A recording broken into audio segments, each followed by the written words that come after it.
नमस्कार, agree advise में एक बार आपका फिर से स्वागत है।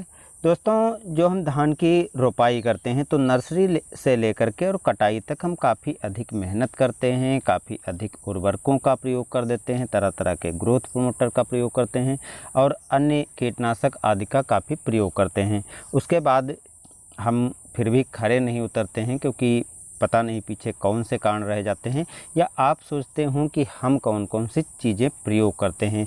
तो आज दोस्तों यहाँ पर दोनों बातें होने वाली हैं, क्योंकि इससे आपको पता चल जाएगा हम कितने कम खर्चे में और धान की फसल अच्छी ले पाते हैं।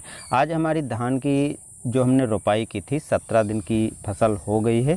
तो हमने इसके बीच में कौन कौन सी चीज़ें उपयोग किया है और कैसे हमने इसकी रोपाई आदि की है, तो पूरी डिटेल से दोस्तों हम यहाँ पर बात कर रहे हैं। तो दोस्तों, ये है हमारी धान की नर्सरी और आज ये धान की नर्सरी हमारी पूरी 30 दिन की हो गई है। 30 दिन के पहले की धान की नर्सरी की रोपाई हम नहीं करते हैं। 28 से 30 दिन की जब हो जाती है तभी हम धान की नर्सरी की रोपाई करते हैं और पौधा बिल्कुल स्वस्थ होता है, स्वस्थ पौधे की ही रोपाई करते हैं। यदि कोई पौधा रोगग्रस्त या बीमार है तो उस पौधे को हम निकाल देते हैं या पहले उसकी रोकथाम के लिए उपाय कर लेते हैं। अब जब हम रोपाई कर रहे हैं तो पौधे को उखाड़ते हैं, तो पौधे को उखाड़ने के पहले इस बार हम ये चीज़ कर रहे हैं, इसके पहले हम नहीं कर रहे थे। तो इस बार हम शोधित कर रहे हैं एजेक्टोबैक्टर और बायोफास से। एजेक्टोबैक्टर और बायोफास का प्रयोग इसलिए हमने किया है कि इसका प्रयोग करने से आपको तुरंत जो उर्वरक आप देते हैं, जो रासायनिक उर्वरक के देते हैं, उनसे बचाव कर पाएंगे और यदि आप जैविक खेती करते हैं तो आपकी उर्वरक की पूर्ति भी हो पाएगी।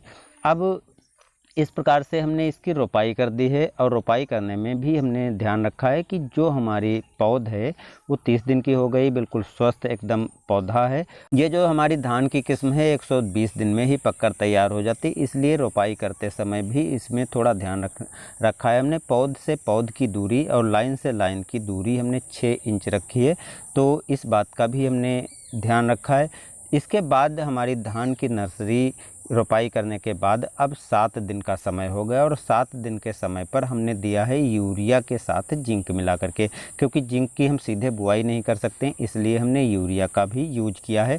जो हमने जिंक ली है वो मोनो जिंक 33% है, जिसके साथ यानी इसी में 15% सल्फ़र मिली होती है। तो सल्फ़र हमको अतिरिक्त देने की आवश्यकता नहीं है। इसके साथ हम दे रहे हैं क्लोएंट्रा नीलीप्रोल 4% GR का, यानी आप धनुका का कवर या फटेरा FMC का मिल जाएगा, जिसमें क्लोएंट्रा नीलीप्रोल 4% GR की मात्रा होती है। तो इसको हमने 7 दिन पर दे दिया है, जिससे कोई कीट आदि यदि हों तो वो भी हमारी फसल में ना लगें।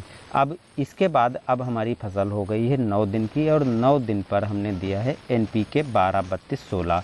इसकी 1 एकड़ में मात्रा हमने दी है 50 किलोग्राम और जिंक के साथ हमने 1 एकड़ के लिए 25 किलोग्राम ही यूरिया ली थी, अधिक यूरिया नहीं ली। इसके बाद दोस्तों अब हमारी धान की फसल हो गई है 10 दिन की और 10 दिन पर हमने दिया है जो सागरिका है, एक ग्रोथ प्रमोटर है। इसके अतिरिक्त आप दूसरे भी ग्रोथ प्रमोटर यूज कर सकते हैं। हम सागरिका इसलिए चुनते हैं, ये सस्ती भी पड़ जाती है, रिजल्ट भी इसका काफ़ी बढ़िया मिल जाता है। तो सागरिका 1 एकड़ में जो हमने पहला स्प्रे किया है वो 10 दिन पर किया है और इसकी मात्रा हमने ली है 250 ml, क्योंकि ये लिक्विड वाली है, आप दानेदार भी चाहें तो यूज कर सकते हैं।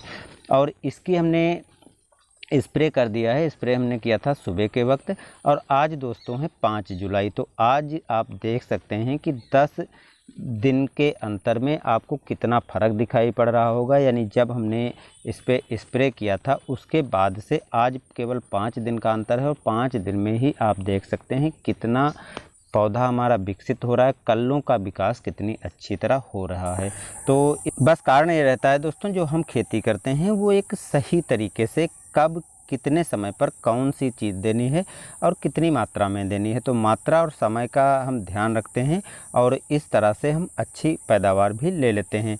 क्योंकि 5 जुलाई तक आज के वीडियो में हमने अपडेट दे दी है। अब 5 जुलाई से लेकर के आगे हम 30 जुलाई तक क्या क्या करेंगे उसकी भी डिटेल बताते रहेंगे, जिससे आप भी इससे कुछ नई जानकारी प्राप्त कर पाएँ और इस प्रकार से आप कम लागत में और धान की अच्छी खेती भी कर पाएँ।